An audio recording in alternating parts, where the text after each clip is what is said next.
দর্শক আসসালামু আলাইকুম, দেখছেন সতীশ টিভির সাথে আছে আমি December with Maria Khan. That's yes, সে একটা ইনফ্লুয়েন্সার। আর আমরা এই মুহূর্তে রয়েছে আফসানা বি শীতির নতুন একটি উদ্যোগ, যেটা হচ্ছে এসকে মেকওভার স্টুডিও অ্যান্ড পার্লারে। আর আমার সাথে যে রয়েছে একজন ইনফ্লুয়েন্সার। সো কেমন আছেন আপনি? ভালো আছি, আপনি ভালো আছেন? হ্যাঁ, আর আজকে যে শীতির নতুন একটি পথ যাত্রা শুরু করেছে, কেমন লাগছে আপনার? সিথি আপুর সাথে আসলে আমার অনেকদিন ধরে পরিচয়। আর সিথি আপু আসলে সেই সিঁদুর থেকে দেখছি, সো ওয়ান বাই ওয়ান নতুন নতুন ভেঞ্চার্স করছে ভাইয়া সহ, এবং এটা আসলে দেখতেও ভালো লাগে। একজন নারী হিসেবে আরেকজন নারীর এই অগ্রযাত্রা দেখতে আসলে একজন নারী হিসেবে আমি প্রাউড ফিল করি। তো মানে যে শীতি একটা নারী শুধু একটা ব্র্যান্ড আছে, সেখানেও কিন্তু আমরা দেখি প্রতি বছরই অনেক নারীর ভিতরে নিয়ে একটা মিলন মেলা হয়, গেট টুগেদার হয়।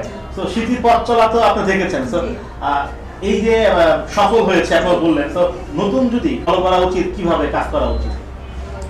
আসলে অবশ্যই ফলো করা উচিত। ফলো করা খারাপ জিনিস না, আর কাউকে আসলে আইডল হিসেবে নেওয়া, এটা কপি করার কোনো বিষয় না। এটা হচ্ছে ইন্সপিরেশন নেওয়া। যেহেতু হচ্ছে সিথি আপু, আমারও নিজের একটা গ্রুপ আছে অঙ্গনমের মারিয়া খান। সো আমরা সবাই কিন্তু একই প্যাটার্নে কাজ করছি। তারপর কিন্তু আজকে আমি ওনার প্রোগ্রামে এসেছি শুধুমাত্র ওনাকে ইন্সপিরেশন ভাবে দেখি। সো অবশ্যই নারী উদ্যোক্তা যারা নতুন আছেন তাকেও ফলো করতে পারেন, হেল্প নিতে পারেন, সাজেশন নিতে পারেন। এটার মধ্যে খারাপ কিছু নেই আসলে। ওকে, আপনি যে ইনফ্লুয়েন্সার, জি, কতদিন ধরে আছেন? আমি 2017 থেকে কাজ করছি। তো এটা কিভাবে হলেন? কারো সাপোর্ট ছিল কিনা, ফ্যামিলি সাপোর্ট ছিল কিনা? না, আমারটা হচ্ছে আসলে হুট করে করা। আর 2017 টু 2020 আমি আসলে ফুল স্পিডে কাজ করেছি।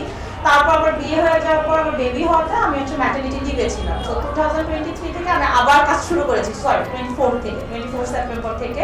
এখন কিন্তু আমার এই যে এখন যে নতুন আবার কামব্যাক করা, এটার পিছনে যদি আপনি বলেন, এটা সম্পূর্ণ আমরা ক্রেডিট করবো আমার হাজব্যান্ডের। সো এটা কারণ হচ্ছে আমি এটা সবসময় বলি, গতকালকে আমি একটা অ্যাওয়ার্ডও পেয়েছি, স্টার গ্লোবাল অ্যাওয়ার্ড। তো ওখানে আমি ওটা আমি ডেডিকেট করেছি আমার হাজব্যান্ডকে। তো আমি এটা বলি সবসময় যে হচ্ছে আপনার মানে যে কোনো মানে নারী, বিশেষ করে যারা ম্যারিড বা হচ্ছে আমরা যারা হচ্ছে বলবো যে মা, ওয়ার্কিং মাদার, তাদেরকে একটা সাপোর্টিভ পার্টনার, এটা আসলে অ্যালাউ করার পিছনে যে he allows me to do the works, but the thing is হচ্ছে actually he support me to continue the work. So আমার হাজব্যান্ডের এটা ক্রেডিট আছে। ওকে, আপনার জন্য অনেক অনেক শুভকামনা আমাদের সদস্যের পক্ষ থেকে। আপনার থ্যাংক ইউ।